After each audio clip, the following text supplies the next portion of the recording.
Are you sure that you have not confused comfort for peace? I want to ask you this important question. Is your current situation truly from God? Your current condition that you're in now, is it truly from God? Or just a place that you stop resisting? A place that you stop fighting? A place that you stop pursuing?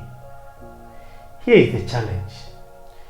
Are you willing to give up on your comfort in order to grow your truths? You always talk about the comfort zone, comfort zone. What is comfort zone? Comfort zone is any mental, emotional, or spiritual space where you as an individual, you stop growing because the discomfort of truth feel like a threat. That is why in a moment or sometimes you say, I like it here. I don't want to change. At least I'm not the only person in this condition. I am not the only person in this situation. At least this and that and that and that. It's okay. Where I am is okay. I like it here. I don't need to go any further. At least I'm the only person who will be able to build the family history. I'm the only person who will be able to complete university. I'm the only person who will be able to build a house. I'm the only person who will be able to do that and that and that and that. So it's okay. Comfort zone. And sometimes we even worsen the case by adding to it that it is not that bad. It is not as they make it seems. This is not that bad. This condition is not that bad. At least I have one single room. At least the job pays me. At least it's able to pay my bills. At least. I want you to add your own at least over there. What are some of the at least that you have been saying to yourself? I want you to put your own at least over there. At least what makes you take it's not that bad? At least what? And the killer of them all is this one. The killer of them all is this one. That God knows my heart. And that is enough. When somebody is talking, the person begins to say that God knows my heart. God knows I have tried. God knows I have done my best. God knows this is not what I was expecting. God knows I was expecting more. God knows that. God knows that. So that is enough. So as soon as the person says that God knows, what it means is that that is enough for him or her. There's no need for the person to move forward again. So the person begins to enjoy that comfort that the person is having. And this is what's happening. Comfort zone then graduates into false peace. False peace. You have peace, but that peace is false, and that is where comfort zone grows to. Let me give you a typical example of false peace so that you can understand. You remember Jonah trying to run away from divine duty or purpose, and went into a boat that would lead him to run away, and he was sleeping. And maybe the people around there will say that, oh, this guy is having a peace travel. He's going to maybe meet his loved one. He's going to meet his family. He's going to meet this and that and that. But meanwhile, it was a false peace. That sleeping was not it was not a true peace type of sleeping. That sleeping was a false peace because he was running away from a divine duty. He was running away from divine assignment. So that is false peace. A lot of us are having a false peace. You are staying in that relationship because you are afraid to be alone. Even though that relationship is toxic, even though that relationship is wrong, it's not helping you, but you are afraid to live alone. You are afraid to go and start over again. Now that I'm going to look for another suitor, I'm going to start another talking stage of relationship. I'm going to now begin with relationship drama, and it's okay. It is better I stay here. Comfort zone, false peace. So now you feel like that comfort zone that you have is a peace of mind. It's peace than you going to look for another relationship to start all over again. That is what we think. Many of us too, because we don't want to stir up things, we don't want to confront sin. Do you remember you are not confronted that sin because you don't want to stir up things? with this is going to generate another chaos. With this is going to lead to another misunderstanding, another fight and stuff. Because of that, you don't want to confront it. So now you feel that you have a peace of mind of not confronting it. That is what you think. If you don't confront it, it means you have a peace of mind. But that is false peace. Because true peace means that you should confront it. Let me tell you something. Peace that avoids truth is fear in disguise. Peace that avoids truth is fear in disguise. So if you try not to confront the thing because you think you want to have your peace of mind, please, it is fear that you have. It is not that you want to have your peace of mind. That peace is false peace. That peace is false peace. There are many of us that is running away from God's divine purpose, God's divine duty, because we think that it is going to thwart our routines. It is going to make our routines so messed up, and because of that, we are running away from divine duties. Let me tell you something. You are not the only person who is facing discomfort. You are not the only person. You know, in Gethsemane, what did Jesus say? Father, if it is your will, let this cup pass over me. Even Jesus faced discomfort in obeying the Father. But what made the difference is that Jesus did not choose comfort. That is the difference. Jesus did not choose comfort. Do you know that comfort is the grave site of divine purposes?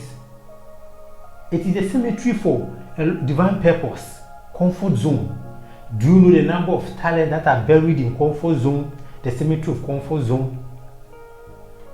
Do you know the number of gates that are buried in the cemetery of comfort zone? Do you know the kind of desires, ambitions that are buried in the cemetery of comfort zone? You have no idea. In the cemetery of comfort zone. Because they didn't want to try harder. Because they thought that the comfort, that false peace that they were having is enough. There's no need for them to go forward, to go further. So they decided to remain where they are. And because of that, all their dreams, everything was buried in the cemetery of comfort zone. Let me tell you something. Growth happens when your excuses dies. Growth happens when your excuses dies. The day that you stop having excuses for not moving forward, the day that you stop blaming people, the day that you stop blaming conditions, the day that you stop blaming circumstances, that is the day your growth will start.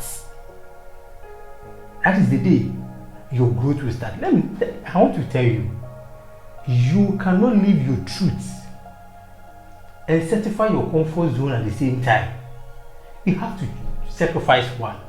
It is either you sacrifice your truth or you sacrifice your comfort zone. But here is the thing. Most of us sacrifice our truths for comfort zone. When you want to talk about comfort zone, when you come to the church, it's very interesting. People have confused emotional relief with spiritual breakthrough. The fact that worship felt nice doesn't mean you were transformed. The worship felt nice because the instrumentalists did their job well. The music leaders did their job well. Those who led the prayer session did their job well. Those who organized it did it well. So that worship felt nice. It doesn't mean you were transformed. And that is why after you leave there, your prayer life has still not changed. Your Bible reading has still not changed. That sin that you're in has still not changed. Because that worship felt nice. In fact, you could not even sit on your table. You could not sit on your chair. You were on your knees. You were rolling yourself on the ground. You were raising your hand. All because the worship felt nice. Emotionally, you were relieved. But it doesn't mean you were transformed. The fact that the sermon didn't offend you doesn't mean that the truth was spoken. the sermon was so nice. It didn't offend you. As a matter of fact, you could not even say. You have to sit down and be clapping your hands for the preacher. Some people will be standing up and they'll be looking at the preacher and they'll be nodding their head, top and down, goes up, it goes down, it goes up, it goes down, meaning that the message is entering. But that does not mean that the truth was spoken. Don't confuse emotional relief with spiritual breakthrough. I like this church because this church, they don't judge. They didn't judge me. They don't judge. This church, I have my peace of mind. The fact that you have comfort, the fact that that church doesn't mean that church feeds her members with the truth. That is why maybe because they don't judge, because they don't speak the truth to touch your heart, the truth to pinpoint the very thing that you're doing. They don't say it as it is. That is why you have been in the church for 5 years, but you're the same person. You have never changed. Nothing has added, nothing has subtracted from you. You are the same person. So you go to church and come the same. You go to church, you sing, the worship and everything is so nice, but you are the same. You have not changed. Ask yourself. In fact, that church makes you comfortable. But ask your own self, be truthful to yourself. What has changed in your life since you went to that church? What has actually changed in your life since you went to that church? If I'm not afraid, and I will tell you that comfortable churches create weak Christians because they don't call sin by its right name. 2 Timothy chapter 4 verse 3 says that a time will come. 2 Timothy chapter 4 verse 3 says, a time will come when people will no longer endure sound doctrine, but they will call teachers to say what their itching ears want to hear. And I think this is the norm of the day. Majority of churches of today fall for this. Members are not ready to receive hard truths. Members are not ready to be rebuked. Members are not ready to change. They want to worship God and comfortably be in sin. And this is what they want. They want churches that will say what they want to hear, not what they need to hear that can change them. Not what they need to hear that can change them. Very important. Emphasize that, not what they need to hear. So that church is a comfortable church. You feel so happy. Comfort zone. You want to remain in that comfort and perish.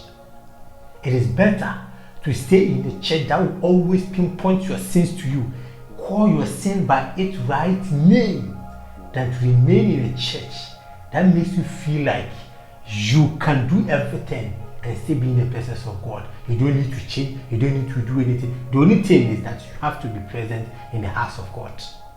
I want you to ask yourself this important question. What uncomfortable truth is God waiting for me to embrace? Is there any uncomfortable truth that God is in heaven waiting patiently that I will embrace? You have one. You can't say you don't have. I have one. What is it? Figure it out. There's a truth you know that you don't want to hear it because it makes you feel uncomfortable. You don't want to hear it because it disgraces you. You don't want to hear it because it exposes you. You don't want to hear it. What is that truth that you don't want to hear because it makes you uncomfortable? But God is waiting for you to one day surrender and say, I have accepted it. This is my truth. This is what I want to leave with you. Comfort is not always a blessing. The last word I want to give to you is that if your comfort is costing you your divine purpose, if the comfort zone that you are in is costing you your divine purpose, it is not peace, it is bondage. Free yourself from comfort zone that is derailing you, or better still delaying you, or better still depriving you from achieving your divine purpose? Let me know what you think in the comment section. Do you think you have a comfort zone where you wish to belong there, but this message has caused you to have a change of mind, to rethink? Do you think something like that is there? Let me know in your comment section. Your engagement, your comment is very, very important to me.